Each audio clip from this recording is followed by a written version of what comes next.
좋으신 주님 감사합니다. 주님 앞에 예배케 해주셔서 감사합니다. 이제 새로운 말씀을 저희가 주님 앞에 나누기 원하오니 아버지 이 말씀 가운데 주께서 더욱더 성령으로 은혜 부어주셔서 전하는 자 듣는 자 모두 말씀 안에서 은혜 받는 복된 기간 되게 하여 주시옵소서. 오늘도 이 말씀의 시종을 주께 의탁합니다. 존귀하신 예수님 이름으로 감사하며 기도드렸습니다. 아멘. 할렐루야. 네, 반갑습니다. 예배당이 굉장히 따뜻하죠? 네, 제가 전날부터 신경을 쓰는데 너무 신경을 썼어요.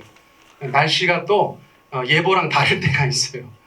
굉장히 춥다고 했는데 또 아침에 와보니까 그렇지 않아서 여러분들 너무 따뜻해 보이는 분들이 계셔서 좀 걱정이 됩니다. 여러분들 너무 깊이 나른해지실까봐 여러분 그렇게 잘 조정하시면서 말씀 들으셨으면 좋겠어요. 자, 오늘 붓을 든 누가라는 제목으로 누가복음 설교 처음으로 하려고 합니다. 앞으로 누가복음 말씀 나눌 테니까 여러분들 누가복음 읽으시고 또 기도함으로 준비해 주셨으면 좋겠습니다. 자, 1장 1절로 4절 오늘 말씀 나누고 우리 이어서 우리 감비아 선교사님 우리 선교 보고 듣도록 하겠습니다. 그래서 제가 오늘 설교 조금 짧습니다. 여러분들 감안하셔서 들으시면 되겠습니다. 자, 1절, 2절, 3절, 4절 우리 함께 읽습니다. 시작. 우리 중에 이루어진 사실에 대하여 처음부터 목격자와 말씀에 일꾼된 자들이 전하여 준 그대로 내력을 저술하려고 붓을 든 사람이 많은지라. 그 모든 일을 근원부터 자세히 미루어 살핀 나도 데오빌로 각하에게 차례대로 써 보내는 것이 좋은 줄 알았노니 이는 각하가 알고 있는 바를 더 확실하게 하려 함이로라. 아멘. 자, 누가복음 말씀 나누는데 누가복음은 굉장히 내용이 많습니다. 그래서 과거에 사도행전 나눌 때처럼 시간이 걸릴 거예요. 2021년 아마 2022년까지도 누가복음을 일부 다루어야 될지도 모르겠습니다. 제가 말라기 설교하면서 그 다음에 어떤 책을 다룰까 기도하면서 고민했는데 한 두 가지 정도로 압축됐었다가 막판에 제가 누가복음을 선택하였습니다. 제가 한 5년 전, 6년 전에 마가복음 설교했었어요. 그런데 뭐 그 후에 오신 분들은 우리 복음서 설교 못 들으셨으니까 이 복음서는 참 중요합니다. 말 그대로 복음서잖아요. 예수님의 행적을 담고 있으니까 저희가 좀 다루어야 하는데 더 늦으면 안 될 것 같아서 제가 이제 시작하니까 여러분 앞으로 시간 되실 때마다 누가복음 좀 읽으시고 묵상하시고 그렇게 마음으로 준비하셨으면 좋겠습니다. 누가복음에 대해서 제가 오늘 설명하고 뭐 설교라고 할 건 없을 것 같아요. 왠지 제가 그냥 누가복음에 대해서 about 누가복음에 대해서 말씀드리고 오늘은 선교 보고 그렇게 듣도록 하겠습니다. 자, 누가의 복음서니까 여러분 복음서에 대해서 저희가 조금 이해할 필요가 있겠어요. 자, 복음서는 복음을 담은 책이겠죠. 그렇죠? 자, 복음은 굿 뉴스예요. 주께서 우리를 위해서 이 땅에 오셔서 십자가 지시고 부활하셨다. 그 내용을 담고 있는 책을 저희가 복음서라고 합니다. 그래서 그 어떤 다른 책들보다 예수님의 행적이 집중적으로 기록되어져 있어요. 그러니까 복음서의 주인공은 물론 모든 성경의 주인공은 예수님이시지만 가장 노골적으로 예수님께서 주인공 되신 책들을 저희가 복음서라고 그렇게 말하는 것입니다. 자, 신약 성서에 몇 권의 복음서가 있습니까? 4권의 복음서가 있습니다. 자, 너무 유치하지만 그쵸? 다 아셔서 우리 한번 그래도 순서대로 나열해 볼까요? 시작! 마태, 마가, 누가, 요한복음. 그렇습니다. 총 4권의 복음서가 기록되어져 있고 이제 그 중에 누가복음은 이제 3번째예요. 3번째. 이게 뭐 중요도에 따라서도 아니고 뭐 언제 누가 먼저 썼느냐에 따라서도 아니고 아무튼 신약 성서를 그렇게 순서를 정하는 분들께서 누가복음을 3번째로 위치해 놓으셨다는 거예요. 자, 여러분들께서 이렇게 생각하실 수 있어요. 왜 하나님께서는 비슷한 얘기를 4권의 책을 통해서 우리 성도들 가운데 말씀하고 계신가? 여러분 어떻게 이해하실 수 있으시겠어요? 왜 4권의 복음서가 하나의 복음을 이야기하는 것이 우리에게 유익할까요? 예를 들어서 한 아버지 밑에 4남매가 있다고 생각해 보세요. 근데 그 4남매가 아버지에 대해서 책을 썼어요. 그러면 비슷한 얘기들이 있을까요? 없을까요? 당연히 있죠. 우리 아버지는 뭐 어떻게 하셔서 무슨 일을 하시다가 뭐 하셨다. 또 우리에 대해서 기본적인 그분의 어떤 언행이 다들 비슷하게 기록되어져 있겠죠. 그런데 똑같을까요? 아니죠. 첫째한테 첫째와의 추억, 둘째와의 추억, 셋째와의 추억, 넷째와의 추억이 또 달리 기록되어져 있죠. 그러면 그 네 권의 책을 보면서 우리가 제3자로서 그 아버지를 생각할 때 훨씬 더 풍성하고 다양한 정보와 이야기들을 얻을 수 있겠죠. 하나님께서 복음서를 4권이나 주신 이유는 그거라고 저희가 이해할 수가 있습니다. 그래서 예수님께서 주인공 되신 그 4권의 책을 통해서 우리는 예수님을 더 풍성하게, 더 깊게 만날 수가 있다는 것이에요. 자, 누가복음의 기자에 대해서 말씀드리고 싶어요. 자, 성경은 저자라고 하지 않습니다. 물론 이제 신학하는 사람들, 학자들, 그런 사람들은 그냥 편의상 저자라고 하지만, 여러분, 저자는 저작권이 있는 사람이잖아요. 그렇죠? 성경의 저작권은 누구에게 있습니까? 성령님께 있어요. 그렇죠? 모든 성경이 하나님의 감동으로 된 것이니까 어떤 사람이 저작권을 주장할 수 없겠죠. 그래서 저자는 우리가 성령 하나님이다. 교회에서는 보통 그렇게 얘기합니다. 그러니까 표면적으로 드러난 라이터는 보통 기자나 제2저자 이렇게 표현해요. 여러분 교회 다니시면서 이 정도는 상식적으로 알고 계시면 좋아요. 자, 누가복음의 저자다 이거보다는 누가복음의 기자 또는 제2저자는 누가다. 자, 마가복음의 기자는 누구예요? 마태복음의 기자는 누구예요? 요한복음의 기자는 누구예요? 자, 누가복음의 기자는 누구예요? 누가. 예. 아, 이거 재밌다. 저만 재밌어요. 네. 자, 그래서 누가 헬라어로는 루카스예요. 루카스. 그래서 이제 저희 주변에 보면 이제 루카스라는 그런 단어들을 볼 때가 있고, 영어로 얘기하면 루크. 그렇죠? 그래서 루크가 어디 나와요? 스타워즈에 나오죠. 그렇죠? 걔도 누가예요. 누가. 스타워즈의 주인공은 누구예요? 누가예요. 이제 깨달으신 분들 계시구나. 네. 자, 그래서 마이클은 뭐예요? 마이클 잭슨, 마이클. 미가엘, 천사 미가엘. 그렇죠? 네. 뭐 모르셔도 돼요. 관심 없어 보이시는데. 자, 그래서 누가가 기자 또는 제2저자라고 얘기할 수 있어요. 누가의 특징은 뭐냐? 이방인이에요. 이방인. 자, 마태는 누가 봐도 유대인. 그렇죠? 그러니까 마태가 기자인 마태복음은 막 구약 성서에 인용이 엄청 많아요. 구약 성서가 이렇게 성취됐다. 그것을 강조하기 원하는 거죠. 근데 누가는 이방인이기 때문에 그런 거에 대한 관심은 조금 덜해요. 다만 이방인을 사랑하시는 예수님, 이방인을 사랑하시는 예수님에 대해서 더 잘 기록하고 있어요. 자, 누가는 바울 전도단입니다. 바울 전도단. 사도행전에 보면 누가가 바울에 대해서 소상하게 기록하면서 우리가 이렇게 말하는 것들이 많이 등장하죠. 자, 누가는 바울 전도단의 일행이었어요. 그래서 바울하고 굉장히 가까운 사람입니다. 바울하고 굉장히 가까운 사람. 자, 그리고 누가는 직업이 의사였어요. 의사. 자, 오늘날의 의사 생각하시면 조금 곤란해요. 그렇게 막 엄청나게 공부하고 수련하는 것은 아니지만, 그래도 모든 시대의 의사가 가지고 있는 어떤 그런 후광이 있잖아요. 그렇죠? 그 가치, 또 사람들이 인정하는 바 그런 것들이 있죠. 그러니까 2000년 전 그레코 로마 시대의 의사였어요. 근데 어쨌거나 분명한 것은 오늘날의 의사와는 위상이 많이 다르지만 그 시대에는 또 그 나름대로의 위상을 가지고 있었던 사람이라고 얘기할 수 있어요. 그래서 누가복음을 보면 예수님의 치유의 역사에 대해서 누가가 관심이 굉장히 많다는 걸 알 수 있어요. 여러분 당연하겠죠. 그렇죠? 의사니까 예수님의 치유 사역을 들을 때 남다른 관심을 가질 수 있겠죠. 그래서 마태나 마가와 똑같은 치유 사건을 다룰 때에도 조금 더 구체적이에요. 의사로서의 어떤 전문적인 어떤 촉이랄까? 관심이랄까? 그런 것들이 좀 반영되어 있어요. 예를 들면 자, 마태복음 12장에 이런 문장이 있습니다. 같이 한번 읽어볼까요? 시작!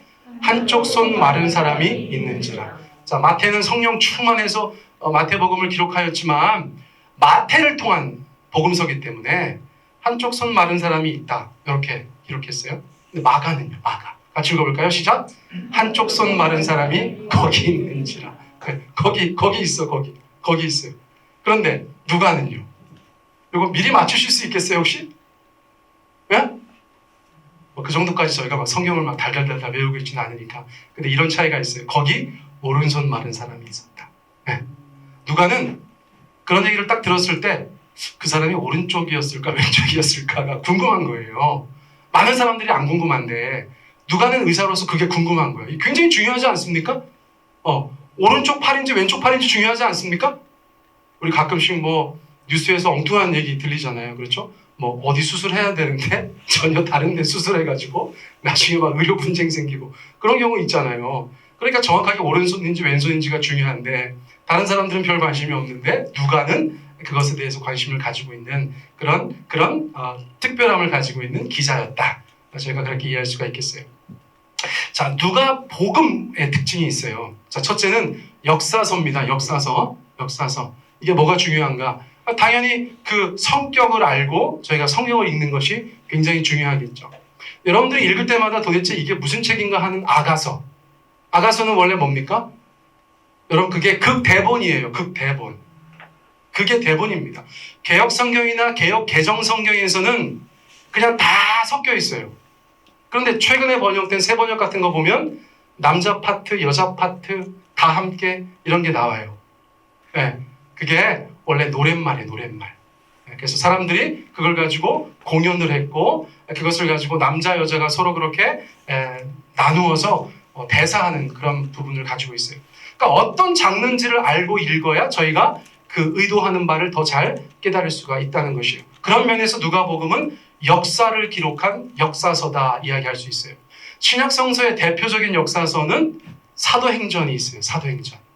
자, 누가복음도 역사서, 사도행전도 역사서. 왜 그럴까?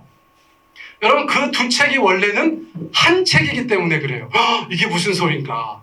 엄연히 누가복음, 사도행전 따로따로 있는 것 같은데 왜 남고현 목사 그 두 개가 한 권이라고 하는가? 여러분 원래 한 권입니다.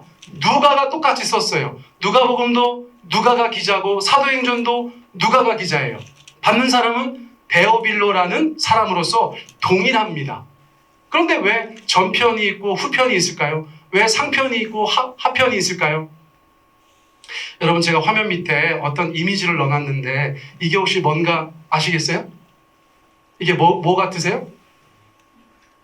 이게 파피루스예요. 파피루스. 들어는 보셨나 파피루스? 예, 이집트 시대에 파피루스를 가져다가 그거를 얇게 펴가지고 이렇게 가로 세로로 해가지고 종이처럼 썼잖아요. 그렇죠? 이게 고대 시대에 굉장히 중요한 글을 기록하는 재료입니다. 이게 가장 보편적으로 쓰여졌어요. 이것보다 더 좋은 재료가 있었어요. 뭐예요? 양피지입니다. 양피지. 양의 가죽이죠. 그런데 파피루스와 양피지를 생각할 때 가장 큰 차이는 뭘까요? 네? 안 들려요. 가격이죠. 그렇죠. 파피루스는 강가에 가가지고 파피루스를 걷어와서 파피루스를 만들면 되는데 양피지는요. 짐승을 잡아야 되니까. 그래서 양피지에 기록된 성경은 여러분 어마어마한 분량이었고 이거는 개인이 할 수 없어서 국책 사업으로 진행했어요.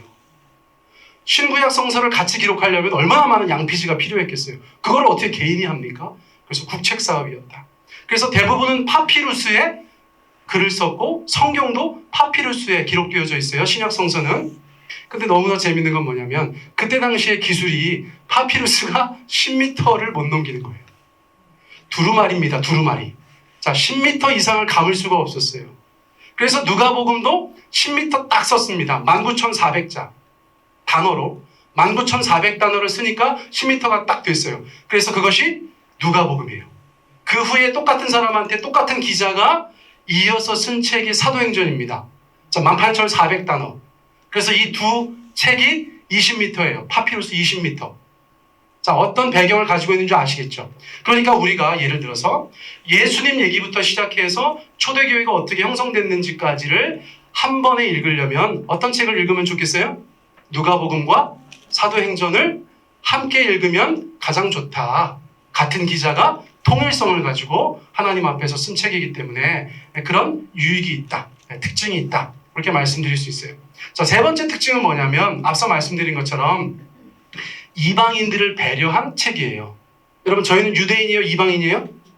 우리 이방인이시죠? 아이고 이방인이죠? 그러니까 우리가 누가복음 볼 때는 마태복음보다 정겨운 거예요. 자, 예를 들면 마태복음은 아까도 말씀드렸나? 일부 때 말씀드렸나? 요즘에 잘 생각이 안 나요. 마태복음에는 구약의 인용이 엄청 많잖아요. 그렇죠? 주께서 말씀하셔서 예수님께서 이렇게 되셨다. 주께서 말씀하신 것처럼 이렇게 되었다. 그래서 처녀가 잉태하여 아들을 낳았다. 구약의 인용이 너무 많아. 왜 그럴까요?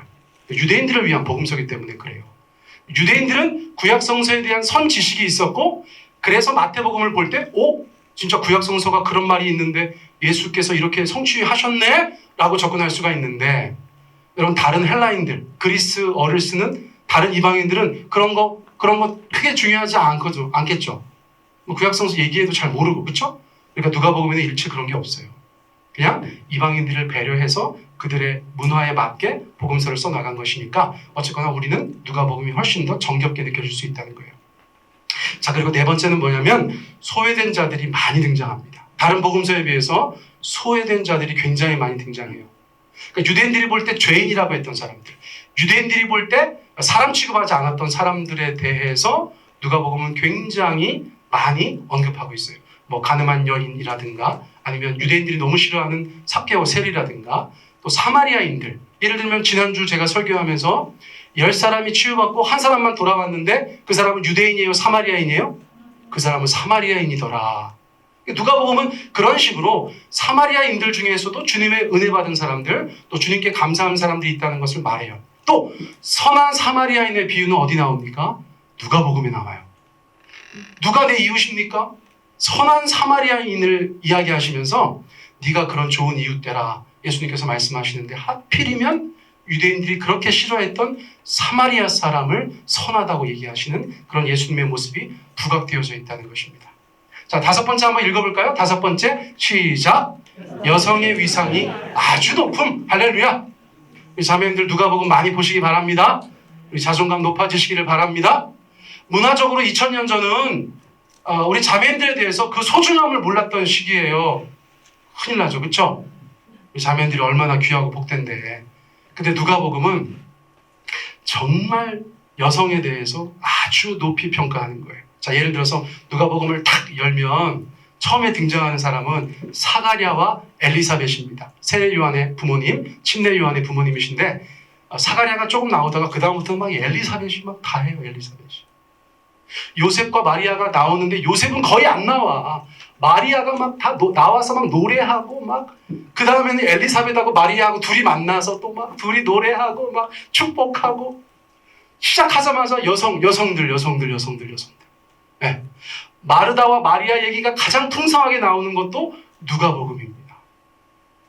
기타 등등 여러 가지 장면에서 여성들의 위상이 굉장히 높은 것이 바로 누가복음이라고 할 수 있어요. 네. 하나님의 뜻이 그렇게 특별하게 작용한 책이 누가복음이라는 것이에요. 자, 여섯 번째 같이 읽어볼까요? 시작. 기도하시는 예수님을 강조함. 예수님은 당연히 기도하셨겠죠. 그런데 누가복음에서는 특별히 더 어떤 중요한 일을 앞두고 기도하시는 예수님의 모습이 굉장히 많이 기록되어져 있어요. 예를 들어서 제자들을 세우기 전에 밤이 맞도록 기도하시는 예수님의 모습, 오병이어 사건 전에 감사 기도하시는 예수님의 모습, 겟세마네 동산에서 막 주님 앞에 기도하시는 그런 예수님의 모습, 특별한 일, 중요한 일을 앞두고 하나님의 아들 예수님도 기도하셨다. 아멘. 그것을 굉장히 부각시키는 책이 누가복음이다. 저희가 그렇게 이해할 수 있어요. 자, 일곱 번째 읽어볼까요? 시작. 성령의 역사를 강조하였다. 근데 이제 듣고 나니까 당연한 것 같아, 이제는. 왜 그래요? 여러분, 사도행전은 별명이 뭡니까? 사도행전의 별명이 뭐죠? 성령행전. 그쵸? 다 아시는데 지금 말 안 하시고 계시죠? 그렇죠? 얼마나 답답하실까, 아는 거 얘기 안 하시려면. 그쵸? 자, 사도행전은 별명이 뭐라고요? 성령행전이다. 왜 그래요? 사도행전을 읽으면 성령께서. 그런데 사도행전하고 같은 책이 뭐라고요? 누가복음이니까 당연히 누가복음에서도 다른 복음서보다 훨씬 더 성령의 역사에 대해서 강조하고 있는 것은 이상하지 않은 것이다. 누가는 그가 바울 전도단의 일원으로서 지중해 전역을 다니면서 교회를 개척한 사람인데, 다니면서 보니까 이 성령의 역사가 너무 중요하다는 것을 그가 몸으로 체험하고, 복음서를 쓸 때도 성령께서 얼마나 중요하신 분인가를 성도들에게 강조하는 그런 기자였다. 그것을 저희가 알 수 있는 것이요. 자, 여덟 번째 읽어봅니다. 시작. 예루살렘과 하나님과의 교제 장소로서의 예루살렘과 성전이 굉장히 강조됐다는 거예요. 그러니까 앞으로 저희가 누가복음을 계속해서 나누다 보면 이 누가복음의 특징들이 우리 안에서 잘 녹아들겠죠. 그렇죠. 좋겠죠? 그렇게 얘기해 주세요. 할렐루야. 날도 이래가지고 다들 좀 이렇게 깔아주시는 것 같은데. 자, 여러분 누가복음 기대해 주시고 또 기도해 주시기 바랍니다. 자, 이제 1절부터 4절까지 저희가 아주 좀 빨리 다뤄보도록 하겠어요. 자, 옛날에 책들은 어떤 모양이었다고 말씀드렸어요. 자, 두루마리입니다. 두루마리. 자, 두루마리이기 때문에 이 들어가는 말, 프롤로그가 굉장히 중요한 거예요. 자, 왜 그럴까요? 여러분 요즘에 혹시 서점 가셔서 책을 이렇게 고르시려고 할 때 그 책에 대해서 최소한의 정보를 어디에서 얻으세요? 머릿말. 그렇죠. 또 목차예요. 이 두 가지는 굉장히 중요한 것입니다. 그런데 목차라는 것은 현대적인 출판, 그렇죠? 현대적인 편집에서나 나타나는 거예요. 두루마리 책에는 목차 같은 게 없었어요. 그러면 그 다음으로 중요한 게 뭡니까? 들어가는 말, 머릿말이 굉장히 중요한 거예요. 근데 어떻게 생긴 거라고요, 책이? 이렇게 넘기는 것이 아니라 두루마리예요, 두루마리. 그러면 여러분들께서 그 책을 딱 보시고 이렇게 굴렸어. 그러면 뭐가 나와요? 머릿말이 나오는 거예요. 그러면 이 사람들이 10m를 다 굴려가지고 책의 내용을 파악해야 돼요? 아니라는 것입니다. 첫 번째 싹 굴렸을 때 나타나는 것을 보면서 그 책의 여러 가지 것들을 한 번에 요약할 수 있는 문장이 거기에 기록되어져 있어야 돼요. 그러니까 실제로 헬라어를 굉장히 잘하는 성경학자들은 이 누가복음의 첫 서문이 아주 수려한 문장이라고 얘기하더라고요. 자, 두루마리 책이기 때문에 요 1절부터 4절까지가 그 전체 책의 얼굴이라고 할 수 있어요. 자, 1절, 2절 다시 한번 읽습니다. 시작. 우리 중에 이루어진 사실에 대하여 처음부터 목격자와 말씀에 일꾼된 자들이 전하여 준 그대로 내력을 저술하려고 붓을 든 사람이 많은지라. 자, 누가복음이 어떻게 시작됐는가, 누가가 왜 기자가 되려고 했는가, 그 배경을 말해주고 있어요. 자, 당시 여러분들께서 한번 이렇게 상상해 보세요. 상상해 보세요. 자, 1세기 초반에 예수님께서 십자가 지시고 부활하셨어요. 1세기 중반부터 지중해 지역에 막 교회들이 생기기 시작했어요. 자, 그리고 나서 이제 60년, 70년 이렇게 갈 때 여러분 어떤 일들이 벌어졌을까요? 여러분 교회의 역사를 그냥 한번 생각해 보세요. 자, 어떤 분들이 교회를 개척하셨다고 생각해 보세요. 그리고 한 30년쯤 지났어요. 자, 여러분 어떤 일이 벌어질까요?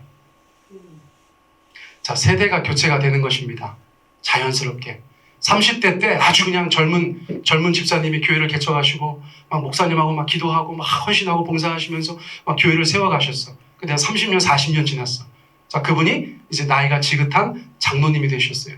그런데 그분들 중에서 어떤 분들이 이제 돌아가시기 시작해. 그러면 그 밑에 있는 분들, 그 다음 세대는 여러분 어떤 부담을 가질까요? 그때 그 일들을 잘 기록하고 싶은 선한 부담을 당연히 갖는 것이죠. 예수님을 직접 만났던 목격자들, 예수님과 깊이 교제했었던 사도들이 이제 점점점 역사의 저편으로 사라지면서 하나님의 나라로 가시는 그 즈음에, 더군다나 막 순교당하시고 그 즈음에 교회는 예수님에 대해서 또 교회의 시작에 대해서 꼼꼼하게 기록해야 될 필요성을 느끼게 되는 것이에요. 자, 이것이 그런 것입니다. 그래서 신약 성서는 거의 55년, 60년, 65년, 70년 막 그때 막 기록돼요. 그런 배경을 여러분들께서 이해하시면 되겠어요. 자, 요 1절과 2절은 그때의 상황을 잘 말해주고 있는 것입니다. 우리 중에 다음 세대라고 할 수 있어요. 우리 중에 이루어진 사실에 대해서, 성취된 사실에 대해서 처음부터 목격자와 말씀에 일꾼된 자들이 전하여 준 그대로. 자, 누가 전하여 주는 것이에요? 처음부터 목격자였던 분들. 근데 그분들이 나중에 뭐가 되셨다는 거예요? 말씀의 일꾼들이 되셨다는 거예요. 이 다른 사람들 얘기하는 것이 아니고요. 같은 분들을 말씀하고 있는 거예요. 예수님을 직접 경험하고 그분께 직접 배우고 그분이 부활 승천하신 후에도 계속해서 성령님과 깊이 동행하면서 교회의 시작에 관여하였던 사도급의 분들, 그분들을 뭐라고 표현한 거예요? 처음부터 목격자와 말씀의 일꾼된 자들이라고 표현한 것이에요. 자, 그런데 지금 기록하는 사람들은 적어도 누가는 그분들한테 전함을 받은 사람이에요. 전승을 받은 사람들이에요. 그런데 여러분들, 고대인들이 어떤 것들을 이렇게 다음 세대에게 전달할 때 어떤 형태로 전달했는 줄 아세요? 가장 중요한 전달의 방법이 무엇이었는지 아세요? 여러분, 그것은 구전입니다. 구전. 현대인들이 구전이라는 단어를 들을 때 어떤 생각이 드세요? 굉장히 설렁설렁 하셨나 보다, 이런 생각이 드시죠? 근데 전혀 그렇지 않다는 거예요. 자, 예를 들어서 우리의 경우를 한번 얘기해 보면, 여러분들 주변 분들 전화번호 다 외우세요? 네? 자, 그런데 예를 들어서 20년 전에, 여러분 20년 전에 주변 분들 전화번호 좀 외우셨었어요? 그쵸? 여러분, 제가 지금 강요하는 거예요? 네? 여러분, 20년, 30년 전에 저희가 주변 분들 전화번호를 많이 외우고 다녔어요. 제가 사역했던 교회 행정간사님이 여자분이신데, 최간사라고, 교인들 전화번호를 거의 다 외우고 있었습니다. 정말 놀라우리만큼. 지나가다가, 간사님 그 누구 전도사님 전화번호 좀, 네, 010 뭐뭐뭐뭐뭐뭐요. 즉각 얘기해요. 옛날 사람이지. 옛날 사람. 근데 요즘은 우리가 왜 전화번호를 못 외우고 다니죠? 스마트폰 때문에 그런 거예요. 걔가 다 해주니까. 초성만 탁 치면 사람의 이름이 뜨고 바로 버튼만 누르면 전화가 가니까 우리가 전화번호를 외우지 않습니다. 그런데 고대인들은요, 그런 혜택을 전혀 못 받았을 때, 여러분, 책을 통째로 구전으로 전달해 주는 거예요. 구약 성서를 책을 통째로 외워서 다음 사람들한테 전달해 주는데 그것이 토시 하나 틀리지 않는다는 것입니다. 현대인들은 잘 이해하지 못하는 그런 면이에요. 그런데 이것은 너무나 명백한 것입니다. 너무나 명백한 것. 그러니까 사도들이 어떤 이야기를 정말 완벽하게 기억하여서 그 다음 사람들 가운데 전하여 주면 그 다음 사람들이 그것을 기록으로 남긴 것이 오늘날의 신약성서라고 얘기할 수 있어요. 자, 그래서 그런 내력을 저술하려고 붓을 든 사람이 많다, 이런 얘기를 하는 것이에요. 얼마나 많았을까요? 굉장히 많았어요. 더군다나 기독교회가 이제 로마의 국교가 된 이후에는 정말 많은 사람들이 기독교 문서를 작성한 거예요. 그 중에는 막 가짜도 너무 많아요. 가짜도 굉장히 많고. 그런데 그 중에서 교회가 4세기가 되었을 때 27권의 정경을 채택한 거예요. 27권. 그래서 그것이 오늘날 우리가 신약 성서라고 하는 것이 되었어요. 자, 왼쪽에 보이시는 디다케라는 책이 있어요. 디다케. 이게 28번째 책이에요. 28번째 책. 그런데 끝끝내 성경으로 편입되지 못했어요. 굉장히 은혜롭고 굉장히 내용이 좋고, 그런데 아주 약간의 어떠함으로 신약 성서가 못된 거예요. 근데 이거보다 훨씬 못한 것들은 더 많아. 예를 들어서 요즘에 TV 보다 보면 그래서 이렇게 얘기하는 분이 계세요. 예수께서 이러면서 얘기하는 분이 계세요. 제가 누구라고 얘기하진 않겠는데, 그분이 막 강의하시는 게 있어. 도마복음이 있다고. 도마복음. 도마복음을 보면 막 이러면서 얘기하시는 분이 계세요. 도마복음은 뭐예요? 여러분, 그 시대에는 엄청나게 많은 위서들이 있어요. 위서. 내가 막 소설을 쓰고 요한 있었다. 내가 막 글을 쓰고 마태가 썼다. 이런 책들이 수천 수만 권이었어요. 그러면 여러분, 그것들 중에서 교회는 어떤 형태로 하나님의 말씀이라고 하는 정경을 채택할까요? 여러분, 오늘 이거 굉장히 중요한 내용입니다. 상식적으로. 여러분, 정경이 되기 위한 절대적인 조건들이 있었어요. 자, 1번 읽어보세요. 시작. 사도나 그 직계 제자의 글. 자, 사도는 누구예요? 예를 들어서 4개의 복음서만 보세요. 4개의 복음서. 자, 마태는 누구예요? 사도죠. 마가는요? 베드로의 제자예요. 베드로의 제자예요. 누가는요? 바울의 제자예요. 요한은요? 예수님의 제자예요. 복음서만 봐도 아무나 해주는 게 아니에요. 예수님의 직계 제자나 그 사람들이 완벽하게 알고 있었던 그 구전의 내용을 거의 받아 적다시피 한 사람들의 글까지만을 신약 성서에 받아들이는 것입니다. 자, 그런데 위서가 있다고 그랬어요. 도마의 이름을 차용한 그런 것들은 어떻게 분별할 수 있습니까? 여러분 그 다음에 보면은 분별할 수 있는 기준들이 있어요. 자, 2번 읽어보세요. 2번 시작. 여러분들 어떤 글을 막 읽고 또 읽고 읽고 또 읽고 읽고 또 읽고 하다 보면 여러분 하나님의 교회가 이건 좀 이상하다. 그럼 가감 없이 가차 없이 그 책을 버리는 거예요. 무슨 말씀인지 아시겠죠? 아니 하나는 괜찮지 않아요? 어떤 책에서 교리적인 흠이 하나가 있어. 괜찮지 않아요? 그 정도면 99.9%가 괜찮은데 교회는 그것을 받아들였다 안 받아들였다? 안 받아들였다는 거예요. 왜요? 하나님의 말씀에 신약 성서에 들어오는 책인데 오류가 없어야 되는 거예요. 어떠한 오류도 없어야 되는 거예요. 성경은 무오해야 되기 때문에 그래요. 그래서 조금만 이상해도 가차없이 버렸다는 거예요. 그러니까 도마복음 같은 거는 들어올 방법이 없어요. 이상한 책입니다. 자, 세 번째 읽어보세요. 시작. 그 유익성을 세계교회가 인정하는 글. 여러분 세계교회라는 게 무슨 뜻입니까? 자, 신약 성서를 마지막으로 이것도 신약 성서입니다 했던 것은 4세기라고 말씀드렸죠. 4세기. 근데 성경은 언제부터 쓰여지기 시작했다고요? 신약 성서가 1세기. 그러면 언뜻 생각해도 몇 년이 지났어요? 300년이 지난 거예요. 300년. 300년 동안 예루살렘에만 교회가 있는 것이 아니에요. 아시아에도 교회들이 생깁니다. 유럽에도 교회가 생깁니다. 아프리카에도 교회들이 생깁니다. 그리고 막 중동 지역에도 교회들이 생깁니다. 성경이 막 이런저런 말로 번역됩니다. 그 기독교 문서들이 이런저런 말로 번역됩니다. 온갖 인종과 온갖 문화에 있는 사람들이 그 문서들을 읽습니다. 그러다가 그때 당시로서 전 세계의 교회가 인정하는 복음서 마태복음은 이것은 하나님의 영감이 충만합니다. 이 마태복음을 우리가 신약성서로 받아들이기 원합니다. 요한복음은 정말 하나님의 은혜가 충만합니다. 이 말씀을 읽으면서 내가 정말 주님을 배웠습니다. 내가 정말 은혜 받았습니다. 나의 신앙에 큰 도움이 되었습니다.